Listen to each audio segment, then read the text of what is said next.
Scott, thank you for doing this. Yeah, thanks for the invite, Chris. It's good to be with you. Yeah. Um, when we spoke last week, well, first off, thanks for being patient and getting all this set up, and wanted to do this last week, but we finally got it on here. It was my screw up, but I really wanted to get you on here because number one, you're friends with Melissa, have been for a long time. We worked together to help you and your wife get your place a couple years back. But from what I've seen of what you've done in your career over the past couple of years, you've really launched and really grown. And so number one, I really just love the fact that you have a lot of passion for what you do. And you're really dialed into it. You help a lot of people. And it's clear that, you're an expert, like a real expert in what you're doing. And it's nice to talk to someone that's a legitimate expert in their field in a day where there's so many people that are armchair therapists and armchair, experts in whatever they think they're an expert in. So, and what I wanted us to talk about is something that's really important right now. We're going through this time, and this is Mental Health Awareness Month of May. I know that personally I have gone through the ups and downs of all the emotions that this quarantine can bring. I know a lot of people are struggling, and that I know, and there's people struggling all over the place, but there is hope, and there are ways to help yourself. And I wanted to talk to you just to get an idea of what you're seeing, what you're experiencing, some of the conversations that, or some of the ways that you're helping people get through this time, give some advice, some suggestions, and, really talk about you and your profession and your background, man. So go ahead and introduce yourself.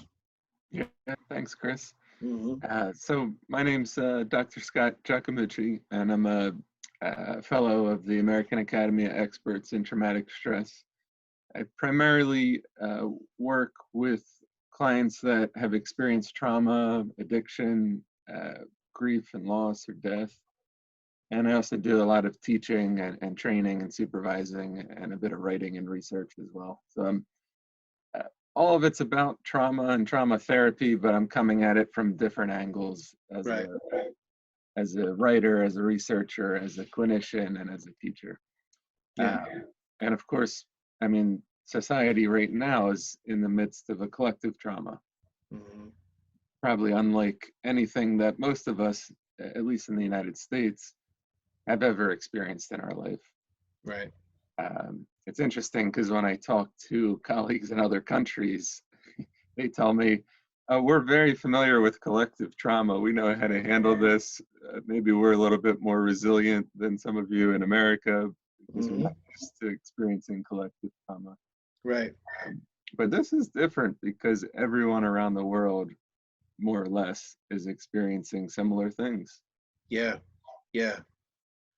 And so when you talk about collective trauma, kind of explain what that is. Yeah. So, the way that trauma is usually defined is as an experience that overwhelms somebody's ability to cope. Mm. And usually there's an element of powerlessness, of helplessness, and often it results in disconnection. Mm-hmm. Whether that's an experience of an individual or an experience of a group or a family, or in this case, a society. Mm-hmm. So when we think about this pandemic, Mm-hmm.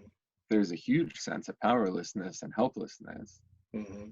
What can I do to stop it or prevent it, on a larger scale at least?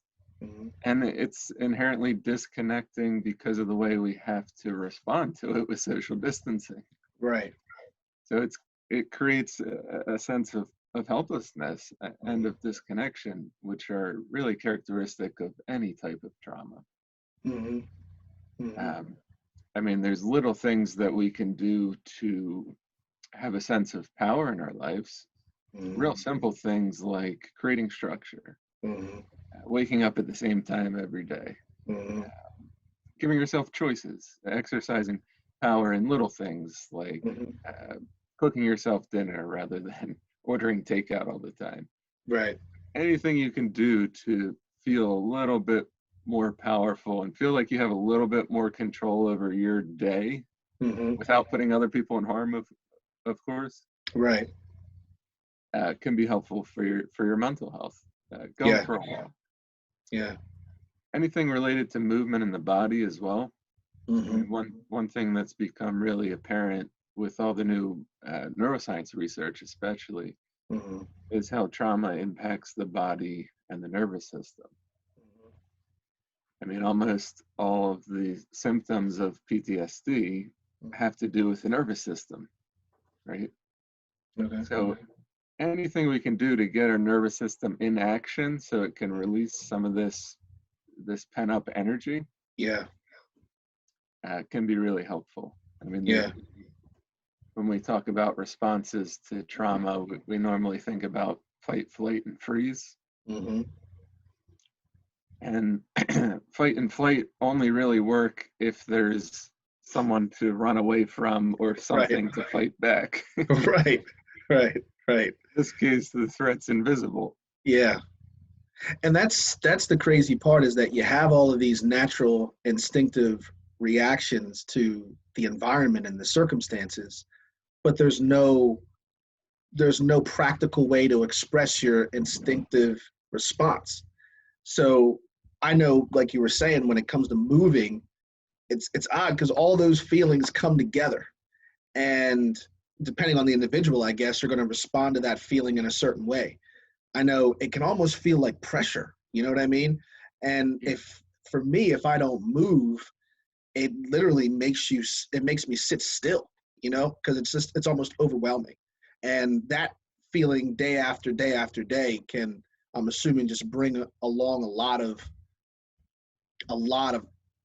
I mean, I don't know, prolonged trauma, depression, anxiety, and awkward and odd behavior, you know?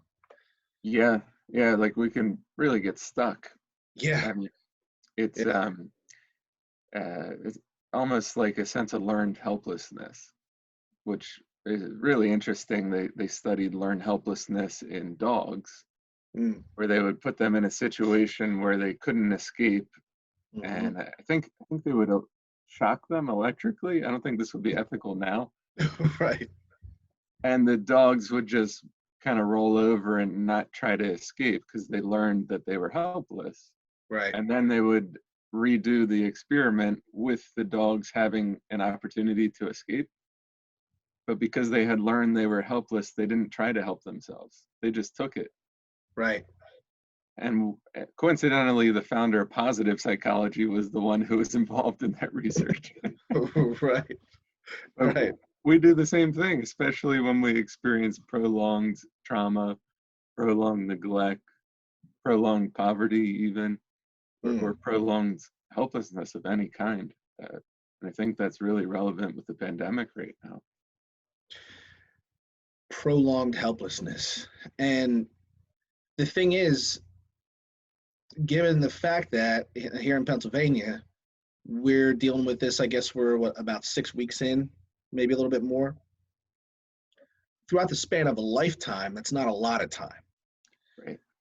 So, yeah, it's amazing how this brief period of time can have such an impact on a lifetime, or how you respond immediately coming out of this. I mean, I don't know what the science is obviously behind this, but I mean, you know, how does that work in a mind where you've been conditioned to living this way for so long?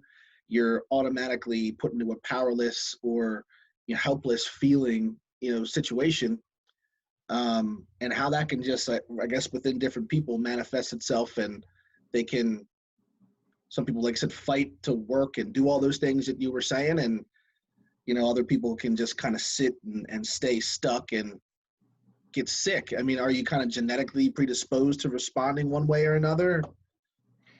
Um, it's hard to say. I mean, I think people believed things were much more genetic than they actually are. Yeah. The field of epigenetics is very interesting, describing Mm. how genes are activated based on experience. Okay. So even our genetic structure is impacted by experiences that we have in the world. Right. So it's a lot more nurture than it is nature, at least Yeah. based on how people used to talk about things. Right. Although nature, of course, plays a major role in it.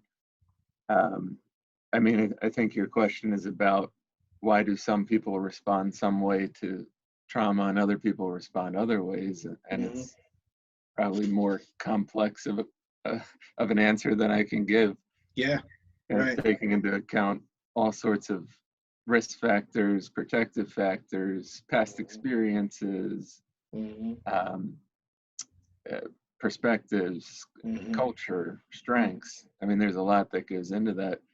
Some simple answers that kind of shed light on a piece of this. I mean, one thing I noticed with my clients, we'll start there because that's what I'm observing directly. Right. Some people have experienced past traumas that remind them that the pandemic reminds them of. Right. Whether it's a past medical trauma or living in a different country during a collective trauma, or a prolonged period of disconnection, abandonment, or neglect. These past traumatic memories can really be triggered right now, leading to an increased sense of hyperarousal or dissociation or overwhelming feelings. I mean, there's a Buddhist trauma therapist that I really like, Ptsd. He suggests that somebody's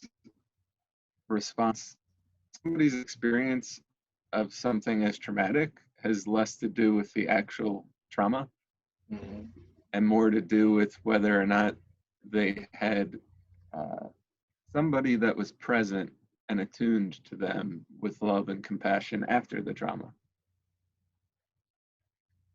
So I think this is important to remember. If we can stay connected to people who are loving and compassionate and care about us throughout this time, we're less likely to experience it as traumatic. And of course, it's harder to stay connected to people because of the social distancing guidelines. But there are ways to stay connected. Originally, I was really resistant to teletherapy and Zoom, and a lot of my clients and supervisees were really resistant to it. My students, we had to shift our classes onto Zoom. Most people were resistant to it, but we've been finding that there's ways to create authentic connection even through the internet.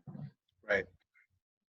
And there's even some benefits and strengths to Zoom or teletherapy that things we can do that wouldn't have been possible person to person. There's also another important concept called post-traumatic growth, which is in some ways the opposite of post-traumatic stress, post-traumatic growth. And this is the phenomenon of growing as a result of difficulty or trauma. Right. And this phenomenon has been around forever. You can find it in any religious text, any historical story, any myth or legend. So, it's like the classic hero's journey story of somebody growing because of difficulty. Sure. Every Marvel comic character ever created. Right. Exactly. Yeah. And more recently, psychologists have started to study it. And what they've actually found is that when somebody experiences trauma, they're statistically more likely to grow from it in some way than to develop post-traumatic stress disorder. So 25% of adults that experience trauma develop PTSD, but 2 out of 3, that's 66%, experience growth in some way. That's close to 3 times as more likely, which is really hopeful. It is. And from the one thing you mentioned there that I thought was really important is the value of maintaining connection during this time that we're in, however you can, and the people that you're connected with and the type of support that they give you during will determine how you handle it now, but also what your growth process will be moving out of it. And when we were talking the other day, I just think it's important to touch on. There are a lot of people that are in situations right now that are terrible, and they're confined in unhealthy environments and unhealthy relationships, abusive in all kinds of ways. And who knows? I mean, there might be somebody that watches this that isn't in that situation. So, how does that person handle that? Yeah, that's a tough question too. Yeah. I mean, I think the domestic violence rates have really increased because of the stay-at-home orders and the quarantining. I mean, for some people, it's a blessing because they're forced to be at home with their family and they have a loving family, and usually they're too busy to spend time together. Yeah. And for other people, it's creating more trauma than the pandemic even. Right. They're forced to stay at home with an abusive partner, an abusive parent, an abusive sibling. Yeah. And it's really problematic. There's a number of resources. There's hotlines that somebody could call asking for help anonymously. Yeah. I don't have them offhand, but I can send them to you to include in the description when we post the video here. That would be great. Yeah. Yeah. Because it's just one of those things that, in a time where people can feel hopeless, that it's important to give hope wherever you can get it. Yeah. Wherever you can get it, wherever you can get it, because, this will pass. And we're already starting to see things starting to open up here in Pennsylvania. And little bit by little bit, looks like, what did they just say last night? June 4th is when they've extended our part of the state to be in the red zone. And hopefully it'll open up after that, and we'll see what happens. But yeah, one thing you mentioned too about the uncertainty that gives people more anxiety, frustration, anger. And what I'm starting to see, and I'm sure it's a result of people being pent up. And I can't watch cable news all but for so long. I find out what's going on and then I turn it off. I stick to, for me, just facts and figures so that I can make decisions, like you mentioned, and try not to get caught up in the propaganda of things, sensationalism of things. Well, from what I'm seeing, that the way that this seems to be affecting some people is that they're angry, they're frustrated. They want an enemy. That fight or flight response that you were talking about. Just naturally, people, it seems, are looking for someone or something to fight or fight against. Right. And may have some, energy or thoughts that are pointed in the wrong direction. Because it's hard to pause and look in the mirror. So it's your fault, it's your fault, it's your fault, it's your fault. Not that there's not validity to the frustration, but to the degree that some people are taking these things is alarming at times, in my opinion. Yeah. And misplaced. So, if you could, so when you see people, or when you're talking to people that are getting these feelings, they're getting anxious, they're getting angry, they want to lash out. Your advice to them is to what? Right. So, I mean, lots of different suggestions. Just a little bit of background of where I'm coming from. Most of my therapy training is experiential. So we do more than just talking in our interventions. Right. So for example, I might ask a client who's really frustrated and angry to write an FU letter to coronavirus. Rather than taking that anger out on your wife or society or the person who has a different political view than you. Let's write a letter to coronavirus, because that's who you're really angry at right now. Right. Let's concretize it and give you, let's help you express your anger at the target rather than projecting it onto other people. Right. That can be incredibly helpful. Yeah. In one of my my social work class I was teaching, we did a role play between humanity and coronavirus, and had humanity speak the coronavirus at the start of this, and had coronavirus speak back to it, and we kind of walked this timeline into the future of whenever a cure or vaccine and treatment is found for this. Right. And it helped to personify it so that it could be addressed directly rather than it being this invisible thing out there. It's like you were saying, there's so much uncertainty with it. I mean, there's so much uncertainty to the point that I don't even know if I have coronavirus right now. Yeah. I don't know if it's on my desk here because I went out to the grocery store yesterday wearing these pants, or yeah.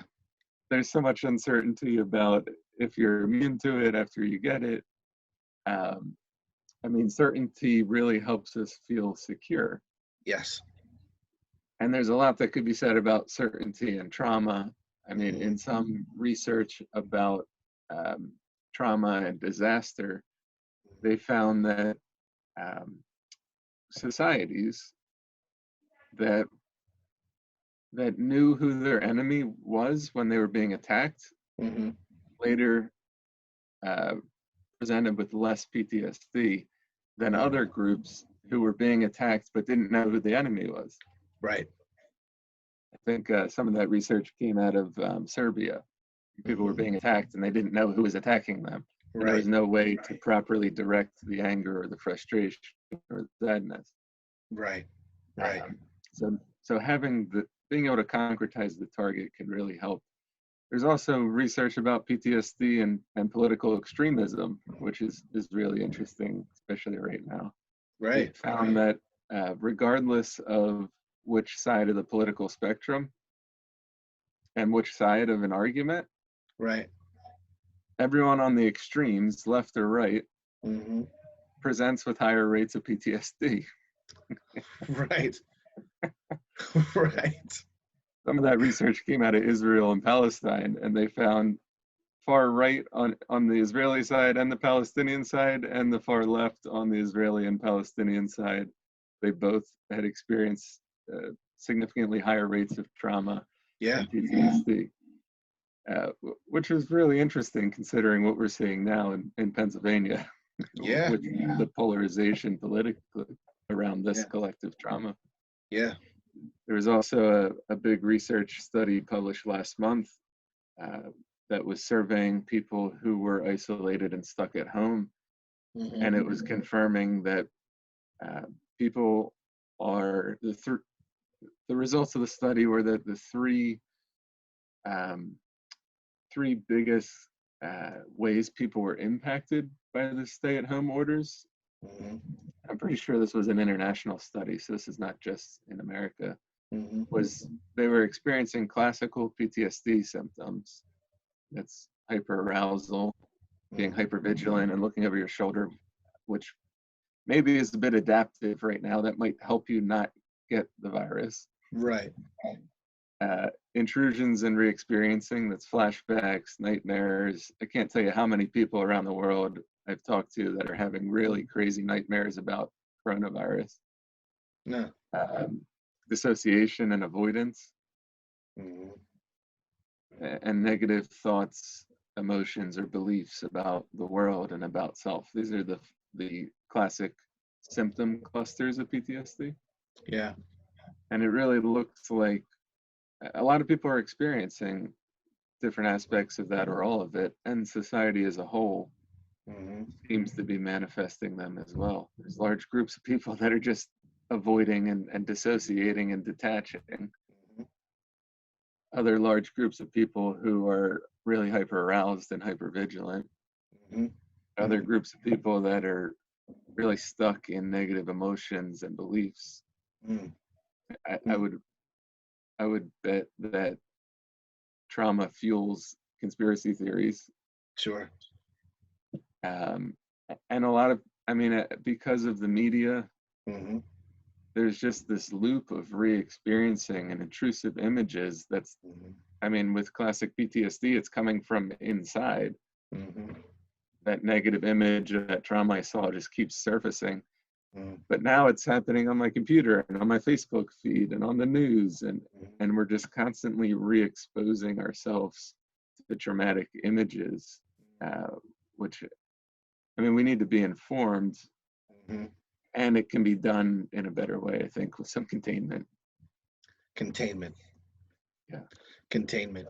And that's because I know for me, I literally have to discipline myself at times to put my phone down, because of the stimulus that it creates. You know, I mean, we're old enough to remember a time when we didn't have this, you know, and we didn't have that type of stimulation, you know, with our phones. And so we're fortunate for me to be able to remember that and say, you know what, I really don't need this right now. You know, I can put this down and go outside and I'm going to be okay. I'm not going to miss anything.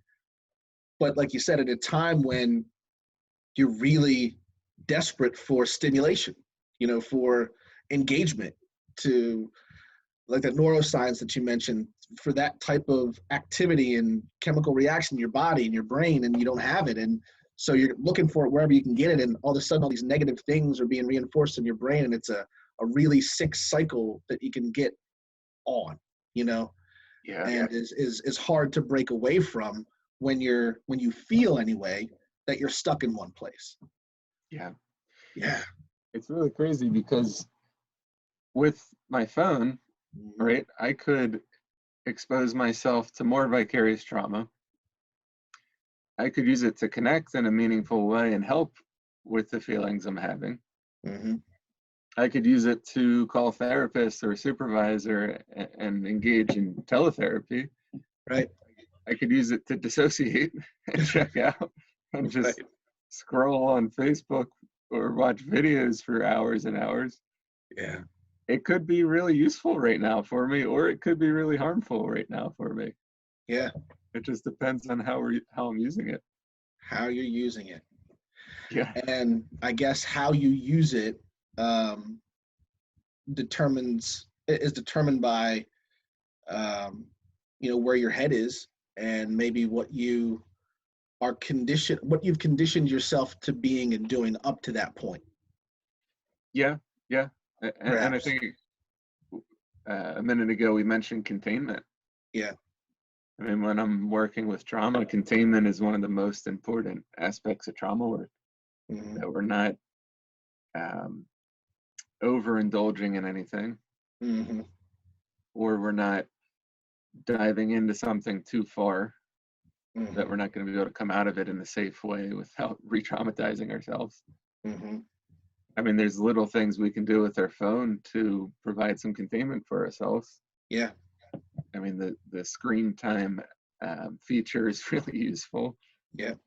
I mean, we Timer. can create, the timer. Yeah. We can make commitments to each other. Hey, Mm-hmm. Chris, let's make a commitment together. For the next week, I'm not going to use my phone for more than X hours a day. Mm-hmm. And we'll check in a week from now Mm-hmm. and hold each other accountable for it. That doesn't Right. cost either of us anything. Right. Yeah. Yeah. It's sort of in this time, I mean, and nobody's perfect. I mean, a lot of the only ways that I know how to change behavior is by engaging in the wrong behavior for a period of time where it, you know, it makes things unmanageable. And I'm like, oh, I can't do that anymore, you know? So so then it's like, okay, can I humble myself to ask for some help and be willing to walk a different path?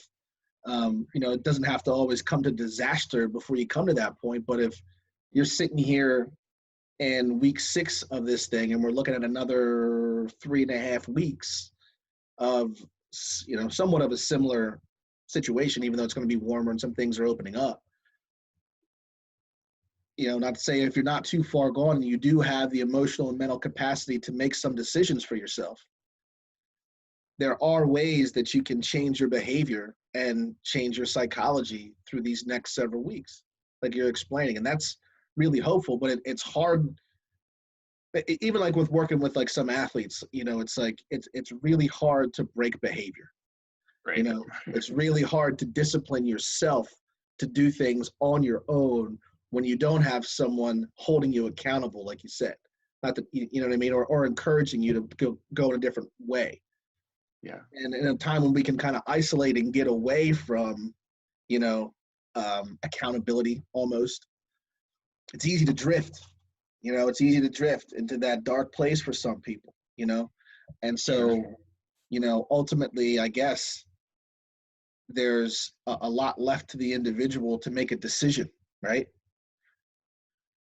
To Yeah. which way am I going to go here? What am I going to do? You know, am I going to sit? Am I going to, you know, be in this hole? Am I going to just sit still and wait it out? Or am I going to try to grow here? You know, and that's hard. Yeah. Yeah. One thing I've noticed for myself internally about kind of that dynamic is, Yeah.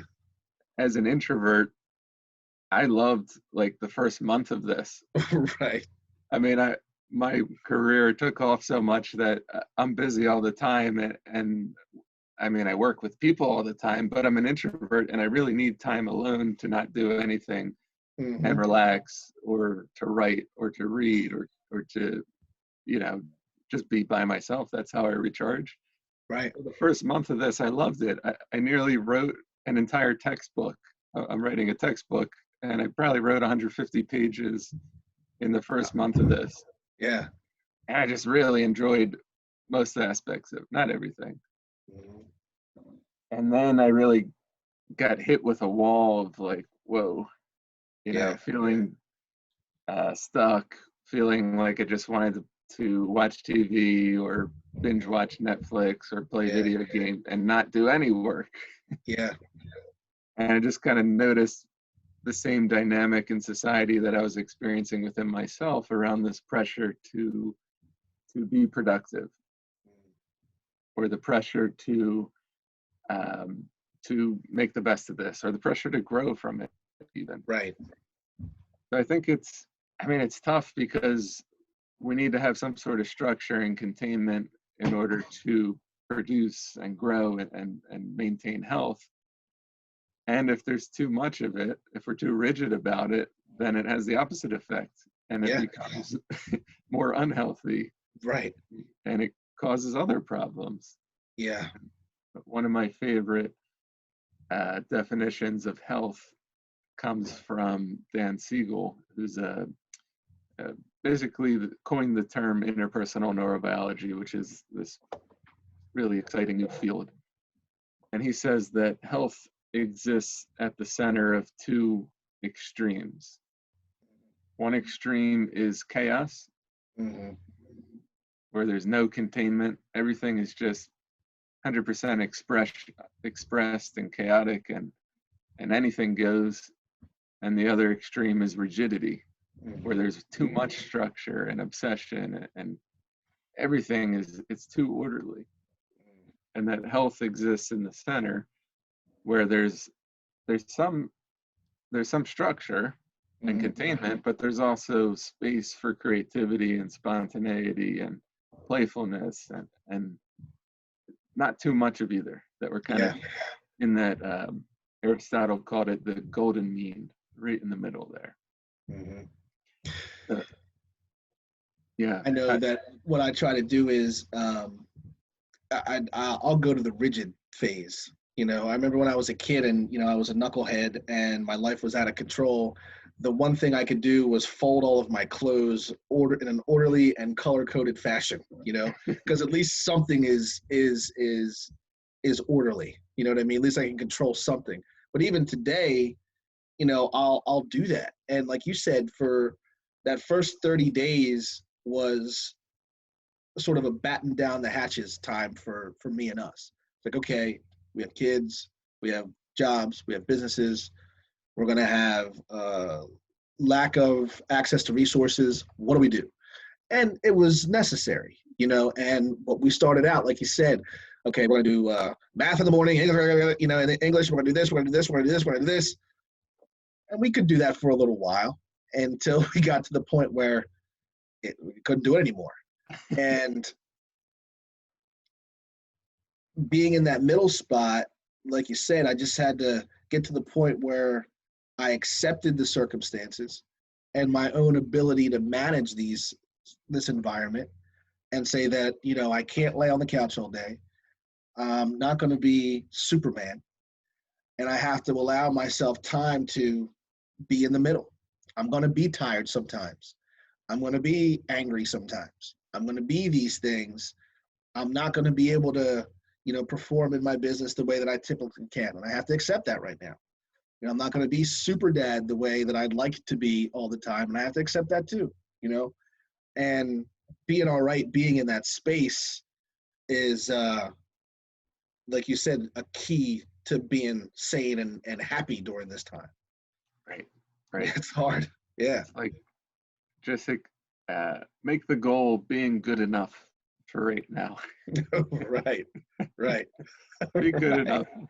That's what I was telling my students with their final paper coming up.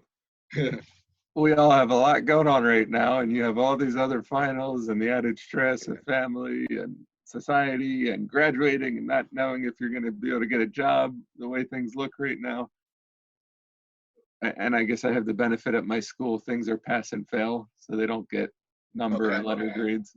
Just make your papers good enough. Right. Just good enough. Yeah. A psychologist, I think it was Donald Winnicott, who coined the term good enough, talking about being a good enough mother or a good enough parent. Right. Don't have to be the best. As long as you're good enough, then the child develops optimally. There's a word I heard a few weeks back called our term productivity porn, and I love it because in my industry, there's so many there's so many positive thinking things and yay and all that kind of stuff, and an individual that isn't either seasoned or secure in themselves and where they are, can feel a lot of pressure to try to be something that they're not or that they're up for in the moment. And like you just mentioned, in a time like this, that's really dangerous. It really is, to try to stretch yourself. Not to say that you can't challenge yourself or, have a goal, like you said, and have a structure and challenge yourself to meet that structure. That in and of itself, in my opinion, is a huge success. To get through a day that way is a successful day. Doesn't have to be huge numbers on the board or whatever you think you should be doing. But just to navigate through a good day like that is a lot of success. And man, it's been a challenge for, not really a challenge. Well, yeah, at first a challenge for me to just let that thinking go. You're not going to be that now. Just be good for yourself and your family and the people you care about, and that's all right. That's good enough, like you said. Yeah. I think we need to be gentle with ourselves here. There you go. Yeah. Yeah, I mean, and with the people around us, I mean, everybody's under increased stress. I think we could safely say everybody, no matter who you are, where you're at, there's at least a little bit additional stress that you're experiencing because of what's going on. Yeah. And I mean, when we're overwhelmed with stress, we're much more likely to lash out with anger or to go into a fight response. Mm-hmm. I mean, be gentle with yourself. Take it easy. Mm-hmm. Be gentle with the people around you. Yeah. That could make this a whole lot more tolerable, and it's a lot easier said than done. Mm-hmm. I mean, there's little things you can do, like yoga and meditation are incredibly helpful for tolerating stress and reducing stress and increasing one's threshold for stress. There's actually research on yoga and PTSD. They found that yoga was more helpful at reducing PTSD symptoms than any medication that's ever been researched. That's amazing. Yeah, it's incredible. Yeah. I mean, if you think about yoga or meditation, an element of the experience is learning how to tolerate the discomfort a little bit longer without taking action. Just noticing it, sitting with it, not doing anything. We're going to change the yoga pose in a minute. It's only going to hurt for a second longer. And I think what that does is it trains us to widen our threshold for discomfort a little bit more and a little bit more and a little bit more and a little bit more. Mm. It's one of the reasons why yoga and meditation are so useful for folks in recovery from addictions. Yeah. It's almost like I can increase my tolerance for stress, which reduces my likelihood of experiencing cravings or Mm. That's incredible. That's amazing. yeah. Yeah. And it's, I mean, with the physical element of yoga, and I mean, there's so many yoga, you can get free yoga classes on YouTube. Yeah. And all the yoga studios are doing online yoga classes. I mean, it's so accessible right now, and something you can do by yourself in your bedroom, or make it a social thing with whoever you're living with.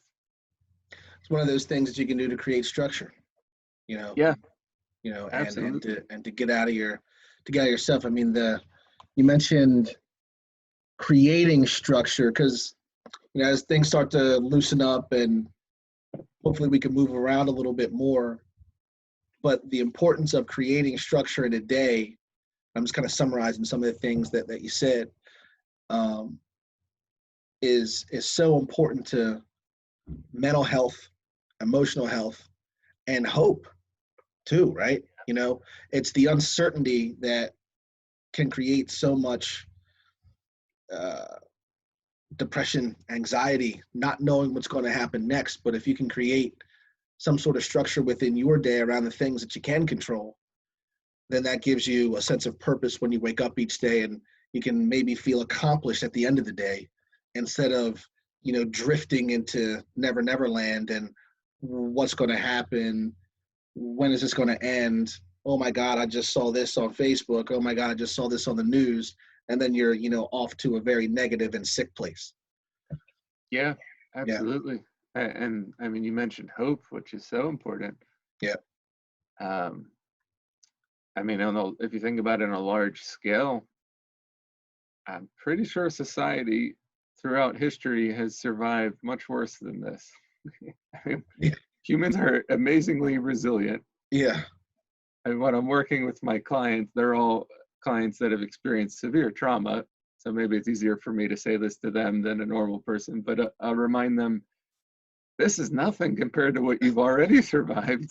Right. Right. You Yeah. lived through years and years of trauma and abuse and the aftermath of it. You can survive this. You've Yeah. survived much worse. Yeah. I mean, maybe that doesn't apply to everyone, just the population I'm working with. And I mean, human beings are amazingly resilient. We Yeah. learn how to adapt, survive, and thrive under some of the worst conditions. Mm-hmm. Yeah. One of the things that has helped me is just to that is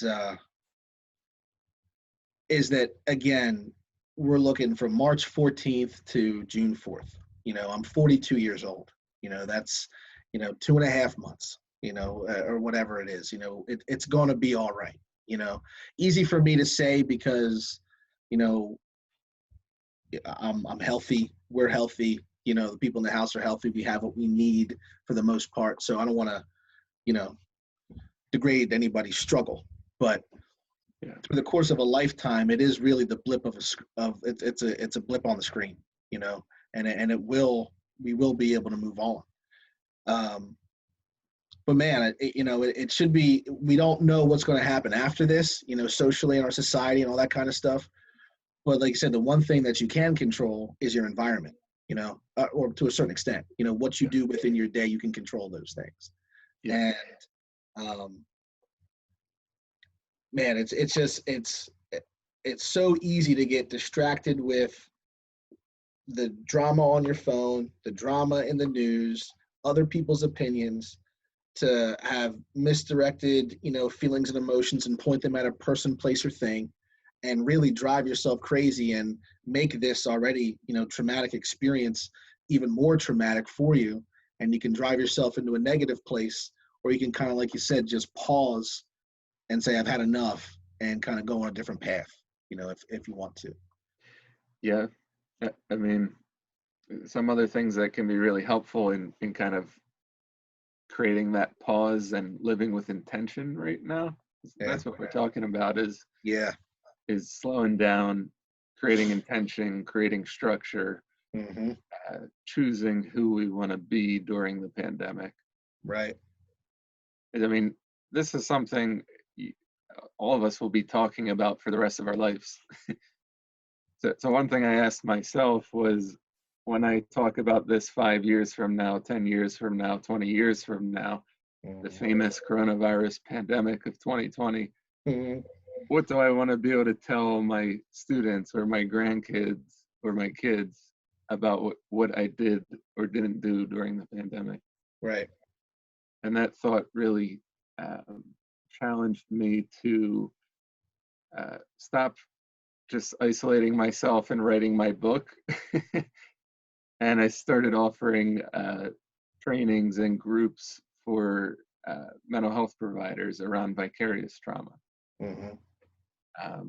Because there's therapists, doctors, nurses that are going to work every day, whether it's in a hospital or a treatment center or virtually, Mm-hmm. and all day, nonstop, they're working with not just the clients and the issues they used to treat, but now on top of that, the pandemic and the added stress. Right. And usually as a trauma therapist, I'm working with a client and we're talking about their trauma, not mine. Right. And I'm able to separate myself Yeah. to some degree. Right. But now my clients are like, Scott, how are you doing with the pandemic? Yeah. And I can't say I'm not experiencing the pandemic. Right. Right. But you still have to like be together. Yeah. Yeah. Yeah. It's a shared trauma, a trauma that my client's experiencing and I'm experiencing. So I think as healthcare workers, I was going to say conditioned to, but I think we chose the field because we're the type of people who put others' needs before our own, for better or worse. And I think there's going to be a real fallout a month or two from now when the prolonged stress of taking care of everyone else becomes too much for healthcare workers. So that's kind of where I see I could play a role by offering these trainings and these groups, just educating people on vicarious trauma, vicarious post-traumatic growth, that professionals grow from working with people that experience trauma. Right. And what that looks like and how it's defined so we can come to expect it or move towards it or Right. acknowledge it and celebrate it even. Yeah. Yeah. That's important. I mean, to celebrate the success of going through a traumatic time or experience, and to show that it can be this way. You know, if you've gone through a traumatic experience, or you've gone through a tough time, you know, to be able to share that story with someone else, promote it, to give other people hope. You know, it doesn't have to, and maybe I shouldn't say that. I think, at least when I think of trauma, a lot of times I think of, um, you know, kind of shoulder slumped, can't move in a hole, you know, and that's not always the case. And so it's almost in the mind of a lot of people, especially mine, I can speak for myself, it's almost a bad word. You know, it's not something you want to admit. You know, it's not something you don't want to say that you're experiencing, that you're feeling it. You don't want to go there, you know, you kind of just whistle through the graveyard, you know, I'm okay, I'm okay, I'm okay, you know, and you're really not okay, you know, and it's all right to say that you're not okay. And I think it's important to be able to be comfortable to admit that, look, I'm not all right today. Like, Melissa and I have these conversations all the time. Like, I'm not all right today. I'm at my limit. It's it, you know, I got to disengage, you know, that's all I got on me today. You know, I got to go somewhere else. I got to drive for an hour and a half somewhere else, you know? And, but to admit that, I think allows you to, at least for me, to have some peace after the fact, and just allow myself to be like a complete person, like you were saying, you know, and then grow after the fact. Yeah. I mean, nobody nobody could live any sort of life on this planet without experiencing at least a lowercase t trauma. Yeah, yeah, yeah, yeah, Everybody experiences difficulties and adversity. yeah. Um, it doesn't help to deny it or avoid it or act like it doesn't exist. Right. Um, one thing I've noticed is that seemed to have been the mentality of older generations, not to Mm-hmm. acknowledge trauma. Mm-hmm. And I mean, PTSD wasn't even recognized as a diagnosis until 40 years ago, Right. 1980. Oh my gosh. But what I've noticed with the younger generations is almost the opposite, that Yeah. everything's labeled as trauma. Right. And Right. there's an unhealthy attachment to being a victim of trauma Right. that, um, like, it becomes part of one's sense of self in a Right. way that's really disempowering and not helpful. And it becomes Right. over acknowledged. You're Right. just repeating the same trauma story over and over again. Like, uh, maybe that's better than avoiding it because at least you've acknowledged it, Mm-hmm. right? Um, but once it's acknowledged and I mean, it needs to be processed and the feelings expressed, and then something needs to change. Otherwise, we're just stuck in the same narrative, the same story. Um, one of my favorite quotes comes from Byron Katie, who she has this whole model about challenging belief systems. Mm-hmm. She says, "Who would you be without your story?" Right. Yeah. So, Yeah. what would your life look like if you stopped attaching to the belief that you're traumatized? And it Wow. doesn't, whether you believe it or not, it doesn't change whether you experience trauma or not. I mean, that happened. Mm-hmm. And I'm not saying that I'm not encouraging people to try to, distort their reality and believe that they didn't experience something they Right. right. But one could acknowledge they've experienced trauma or difficulty, notice how that trauma or difficulty has impacted them. Mm-hmm. Just because you experience trauma doesn't mean you have a traumatic response to it. Mm-hmm. 3 out of 4 adults cope with it, overcome it, grow from it, and Mm-hmm. don't experience post-traumatic stress disorder symptoms. Mm-hmm. And then we can change our narrative going forward. Mm-hmm.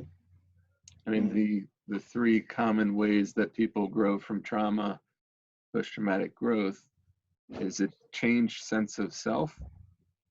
After experiencing that, I realize I'm a lot stronger than I thought I was. Right. I'm more resilient than I thought I was. Right. Or if I handled that, I could handle just about anything. Yeah. A changed sense of self. Second one is a changed sense of relationships. Mm-hmm. Maybe after experiencing this pandemic, I realize how important relationships are to me. Yeah. When this is done, I'm going to invest a lot more time and energy into my relationships. Right. And the third one is a changed sense of life philosophy. What was that again, Scott? A changed philosophy on life and the world. Okay. Right. So maybe for some people that looks like increased religious or spiritual investment. Mm-hmm. And because so much of trauma comes at the hands of other humans, a lot of trauma survivors really find hope and inspiration in the spiritual and religious realm. Right. And for other people, maybe it's more existential, about meaning or purpose in life. Mm-hmm. And for others, it's as simple as after experiencing that difficulty, new possibilities are available to me. Right. Like you said, I could help someone else with this experience. Mm-hmm. Mm-hmm. Those are the 3 larger domains of post-traumatic growth. I think we should end it right there, man. That summarized it really well. Kind of we're at a time, like I said, I know I sound like a broken record, but we're there's light at the end of the tunnel, as far as the calendar goes. And, people have choices to make and ways that they can respond. This has been really good, man. I feel like I got an hour of free therapy from you. So I stole from you. Secretly, that's why I wanted to do this, because I need help. So I called you up. That's funny. Yeah. Thanks for having me on, Chris. I appreciate it. Well, before you do jump off, I know that in the bio, I put your bio in there. I put your business information, but go ahead and say what the name of your organization is and where you are and your phone number and all that stuff, how people can get in touch with you. Yeah, you can tell I'm more of a therapist or a teacher than a marketer or a business guy. Yeah. So my practice is called the Phoenix Center for Experiential Trauma Therapy. Mm-hmm. And our primary office is in Media, Pennsylvania, and we have another office in Westchester, Pennsylvania. Yep. Mm-hmm. Right now, everything is online, so we're providing teletherapy. Mm-hmm. And of course, the Phoenix I chose the name based on the Phoenix as a symbol of post-traumatic growth. Yep. That we're primarily working with trauma, loss, and addiction, but our namesake holds the vision of growing after trauma. Yes. Right. So we're taking new clients for teletherapy. I have 4 or 5 therapists that work at the center. Mm-hmm. We work mostly with adults, but also with adolescents. Mm-hmm. And we also have 2 groups that are currently running online. Mm-hmm. One of them is a experiential trauma therapy group with all genders. Mm-hmm. And the other one is a new women's group for trauma and ambiguous loss. Mm-hmm. Ambiguous loss is the loss we experience not when somebody dies, Mm-hmm. but when a relationship changes, or when we don't entirely lose something, but we lose the way something used to be. Right. It's a different type of loss, and we're all experiencing ambiguous loss right now. Right. Yeah. So if someone wanted to get in contact with us, they could go on our website, which is phoenixtraumacenter.com. Mm-hmm. You could shoot me an email at scott@phoenixtraumacenter.com, or you could call our main number, which is 484-440-9416. And all that info will be posted underneath this so everybody can get in touch with you. Dr. Scott gave me an hour of free therapy. Dropped jewels on us, and man, this was good, man. I'm really glad you could do it. It's been a pleasure. And more personally, it's just been a pleasure to watch you grow in your career, and I know that you're really passionate about it. And I love watching people do what they love to do and really grow within it. And in my opinion, for what you do, people are called to do it. It's not. You are what you are. Like for instance, my mom was a nurse. I couldn't imagine her being anything else. It's just in her nature to be a nurse. I really feel like this is your nature, and you're living in yourself. It's really cool to watch. It's inspiring to see. So that's my plug for you. Thank you. I appreciate that. Yeah, I man. think we have a lot in common in that we both are very passionate about what we do, and the work we've been doing seem to explode and grow on parallel paths at the same time even. Yeah, it's interesting. It's been exciting watching your path unfold, and thanks again for helping us buy the house. Yeah, man. Yeah, I'll help you buy the next one when the time's ready. Yeah. Thanks again, Scott. Thanks, Chris. See ya. Take care.